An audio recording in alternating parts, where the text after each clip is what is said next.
This is a Fox News Alert. Hello, everyone. I'm Kimberly Guilfoyle. Welcome to the 5 on this very hectic day in Washington, D.C. There was supposed to be a vote this afternoon on the Republican bill to repeal and replace Obamacare. But just a short time ago, House Speaker Paul Ryan pulled the bill from the floor on orders of the president. The reason? They didn't have enough votes for it to pass. Here's the president moments ago. We were very close. It was a very, very tight margin. We had no Democrat support. We had no votes from the Democrats. They weren't going to give us a single vote, so it's a very difficult thing to do. I've been saying for the last year and a half that the best thing we can do, politically speaking, is let Obamacare explode. It is exploding right now. I want to thank the Republican Party. I want to thank Paul Ryan. He worked very, very hard. I will tell you that. He worked very, very hard. Tom Price and Mike Pence, who's right here, our vice president, our great vice president. Everybody worked hard. I worked as a team player and would have loved to have seen it pass, but again... Do you feel betrayed by the House Freedom Caucus at all? They seem to be the most difficult to get. No, I'm not betrayed. They're friends of mine. I'm disappointed because we could have had it. So I'm disappointed. I'm a little surprised, to be honest with you. That thing.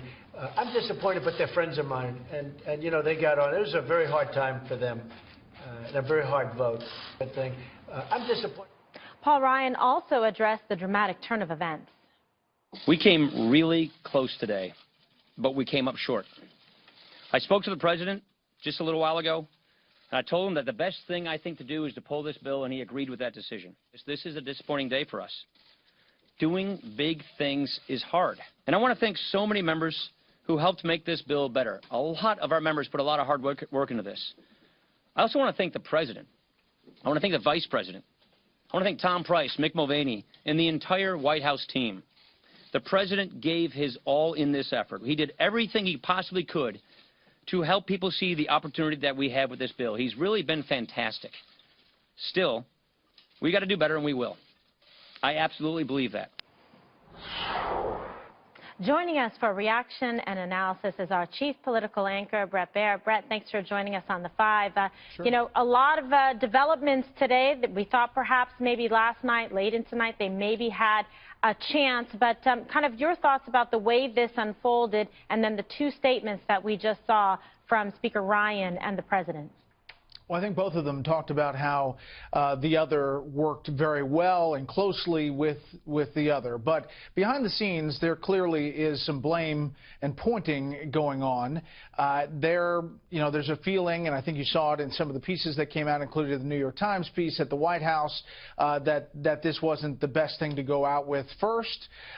Then you had at the Capitol, you know, some feeling about the Freedom Caucus members, the conservative House members, who really stuck to their guns. Really, this bill didn't rip up Obamacare from its roots. It didn't truly repeal Obamacare, and that's what these conservatives had a problem with.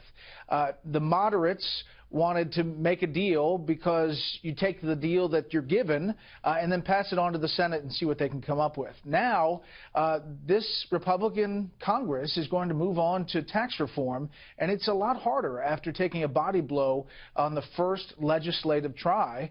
The president took a hit today.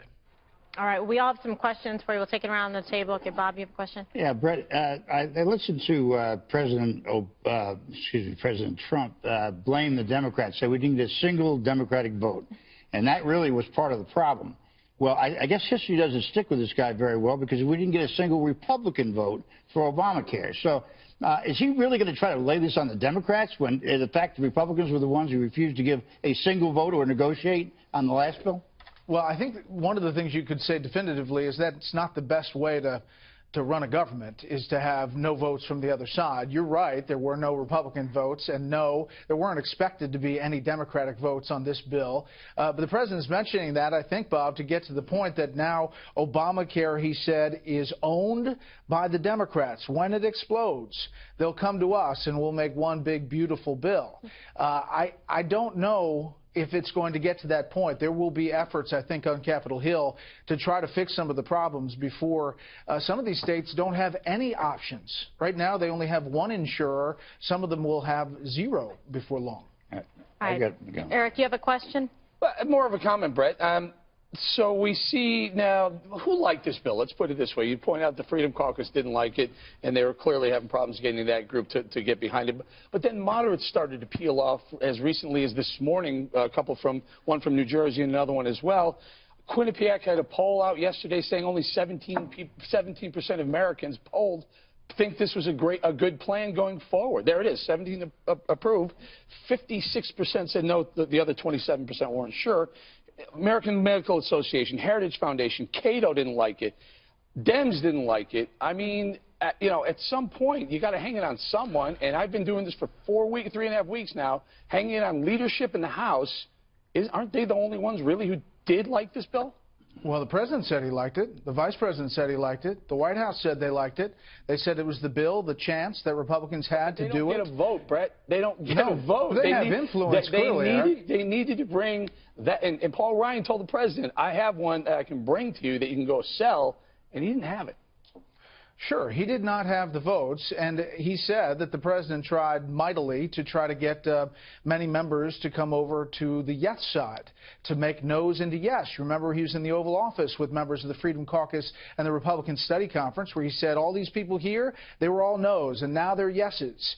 So he was invested in getting to yes, the president was. And remember that this is a presidential leadership issue when you lay out your agenda. Yes, it was the House of Representatives and Paul Ryan who had the strategy of doing it this way.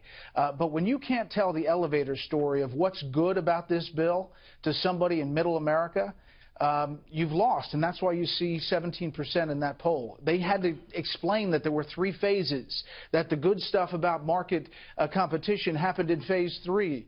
It just wasn't easy to sell. Okay, Dana has a question for you, Brett. So earlier today, Minority Whip Steny Hoyer said that he'd be willing to work with the president. So he conceded that there were problems in the individual market and that they needed to be fixed. He thought that they could be, and that he thought that now if the president didn't get this bill and get it in this way, that maybe he'd be willing to sit down with them and try to fix that. Now, I don't know if he was bluffing, but do you think that's something the president might be willing to do?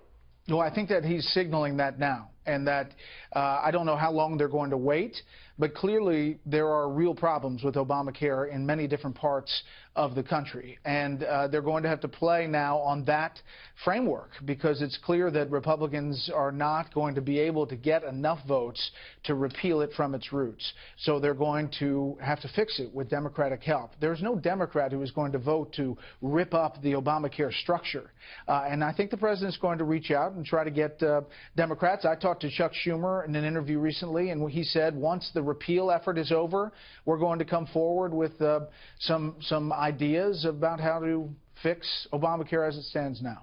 All right, Greg, you have a question. Yes, I do, Kimberly. Thank you. Brett, let's be frank here. Is it entirely possible that the Russians could have tampered with this vote? I don't think you can disprove this. I think Rand Paul colluded with Putin to undermine the vote so the White House would rehire Paul Manafort. Did you have something else, Bob? Oh, sorry. Listen, there was no vote. There was never going to be a vote. And there you go. There was never going to be a vote. If they didn't have the numbers, it was never coming to a vote. I don't think it was the Russians. Oh, my goodness. I hope we haven't tainted you too much, Brett Baer. It's all good. Well, we look forward to your show at 6 o'clock, and you'll have some smart analysis. Does that say we don't have smart analysis here? I thought Greg's analysis was brilliant. Thank you. Exactly. All right, so listen, we're going to take it around the table again. Tell us what you really think, Bob. Well, what I really think is that there's no question it was a loss for Trump, but I want to give Trump credit here for a second. His strategy almost pulled this thing off. When he said to the Freedom Caucus, look, this is your one chance. I'm not going to sit around. What the Freedom Caucus, I assume, thought was going to happen. The bill was going to be pulled back. They were going to negotiate stuff they would like, and then they'd bring the bill back out. Trump said, no, let's vote on this thing up or down, or get out, and you don't have a chance to get rid of Obamacare. I think that moves some votes. On the other hand, the idea that somehow this is a Democratic loss, first of all, Obamacare is already a Democratic bill. That's no big secret. I think for Trump to try to move on to tax reform may be a good idea, but let's put it this way. He tried Not a bad try, but he lost. Bowling, if you were there, you wouldn't have voted for this. I mean, you've been very Bob's strong. wrong. Bob's right about something, but he's wrong about it. He almost pulled it off. I don't think there was any movement. There was always 25 problems in the Freedom Caucus. There were additional 3 more yesterday, and then you got some moderates peeling off today. They needed probably 30 votes, and they didn't have them. Here's the point. Here's how it works. It should work. It's a democracy, right? So the Republicans want to bring a bill that they want the president to eventually sign, and they have to unite behind this bill. The problem with the bill that they brought, and this is the truth, this is leadership bill. This is Paul Ryan. This is Brady, Weldon, and McCarthy, and a couple of chairmen of some committees who put this together. The Freedom Caucus said we want to be involved in the process. Let conservatives get involved. And they said, no, we have the votes. This is the bill we're going to present. They presented the bill. Trump said, I'll try and sell that bill. And they never had the votes, and they couldn't get the votes. So they put it on Trump saying that they had them, and they didn't. So, no, Bob, it wasn't Trump care. It's still leadership in the GOP care. Okay. Dana, where do they go from here? And they basically are saying, well, now you're going to fall on your own sword. You were unwilling to come to the table to do something, so now take your medicine. Not sure, because between now and Monday, there's probably 3 major news stories. The news cycle changes so fast that they'll have to deal with the analysis and take their lumps. But they did run on this for 7 years. Yeah. And in February 2016, and all throughout the campaign, all the Republican candidates and President Trump said, I think as early as October, like, just wait till you see my plan. It's going to be fabulous. And I just think that reality is setting in about Americans' viewpoints about health care and health benefits and who they want to take care of and how we're going to pay for it. And I think that they'll try to move on to the parallel track that they were running on with tax reform. I think it gets harder because they had tax savings in this health bill that they're not going to have now. But I think that one of the things is, can they get up off the mat on Monday? And I assume that they can. Life will go on. This is it's not fatal. It kind of stinks, but it's not the worst thing that ever happened. Is it? Oh, I'm sorry, Greg. I have a follow-up question for Dana, though. But why bring this if they didn't know they had the votes? That's the thing, to be that off the mark and to have this be your first piece going forward, unless some assurances were made. But, I mean, this was, a substantial chunk. Well, I don't know all of their strategy, and I guess that we'll probably read a lot about that this weekend. I think that one thing that I liked about President Trump's approach this morning was he said, I'm calling for the vote. And I thought that was good. I thought that's so too. He's not risk averse. He's like, let's just let the chips fall where they may. But I think politically he understood and was persuaded that if they forced the vote, that then it didn't matter. The right or the left was going to come after all of those members, and for what? It wouldn't have advanced anywhere. Another thing would be to see, okay, Freedom Caucus and Rand Paul and others, do you have something that the other members of the House, and then, of course, then in the Senate, that they could rally around? And maybe they have that, and it'll be, well, it's not urgent that they pass it. The president will be president for at least 4 years. It kind of stinks that the first one out of the gate was not successful for them, but I think they'll have many successes going forward. With having these majorities, this is the big opportunity to be able to get this put forward. I mean, it was such a big piece of the campaign, and repeal and replace Obamacare, and then to, I mean, it's just disappointing, I guess. Well, I mean, this is supposed to be Donald Trump's wheelhouse. He's a salesman. He could talk a fat kid off a fudgesicle. But here's the difference. It's not his fault, because he's used to dealing with people in deals with financial incentives. Doesn't matter what you believe. There's no ideology. When you sit down and you're making a deal over a piece of property or you're selling a car, you don't care what they believe. Because you have skin in the game. Yeah, and the skin is only financial.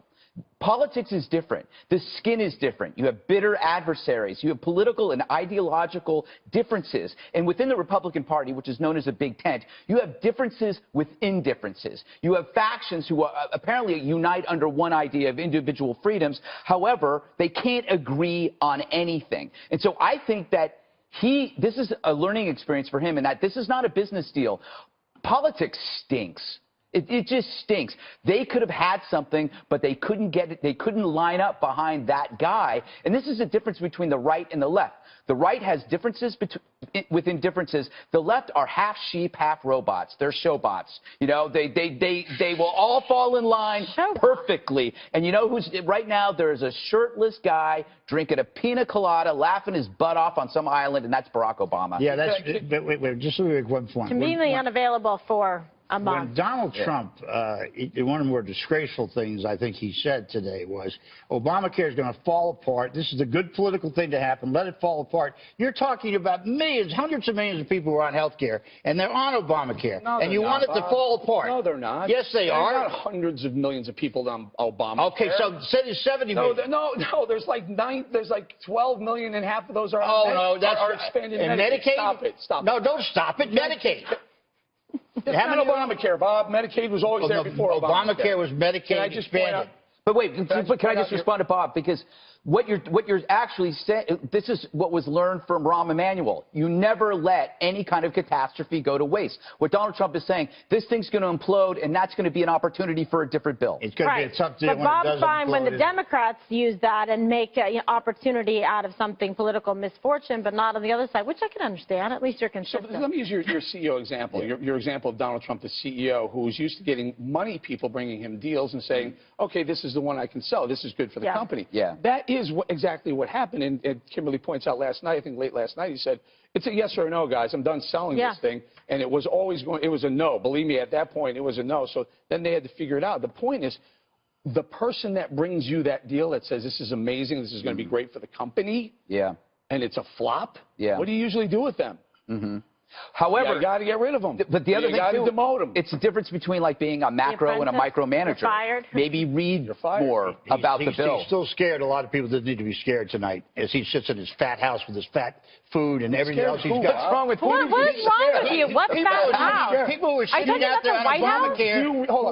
Do you realize there are more people who would be without health care under this bill than Obamacare? Yeah, more people. Yeah, that's right. Republicans. That's a classic Republican deal. If anything, all those people are wiping their brow going, thank God we still have Obamacare instead of this thing. That's right. I think that's right. But the question is, when he says it's going to implode, he doesn't know that. It was supposed to implode 3 years ago, according to most of you guys. Actually, and it hasn't. the insurance CEOs are the ones who are saying that it's not going to be successful. And they'll be at the marketplace, believe me. The president made that point that they said the information they're hearing back from the exchanges and whatnot, that this is not sustainable, which we already knew, and we've had more than ample evidence of this, about its financial misery, the state that it's in. So ultimately, people being unwilling to come to the table, who's going to suffer? So who's people that want to have health care and choices. Nobody has health insurance? No, then you have free market incentives. You have so people like you and me can afford to buy it. No, it's for everybody. People who aren't rich can buy cars. They can buy things. In a free market, there's competition. Bob, the number is somewhere around 9 million people. Okay, that's the number of people who are buying Obamacare without the massive subsidies in Medicaid. That's the number. You got to include the Medicaid subsidies. You didn't have it before. Yes, you did. You didn't. Ohio got a lot more Medicaid money. My point is, if you this bill would have put 52 million people off health care. Yes. 52 million people. And why? Because Medicaid would have been cut off. Right. That's right. But that's the point. That's my point. The best thing that happened to the Republicans is this thing fails. Well, that may be the best thing that happened. It's not the best. Can you imagine Dana, can you imagine running on this thing being the bill and your premiums are exploding in middle to lower incomes? No. So why did your president get so far behind You're a congressman in Kansas going, re-elect me? No. Good Lord. Good Lord. I think we need some health care at this table, for sure, Bob.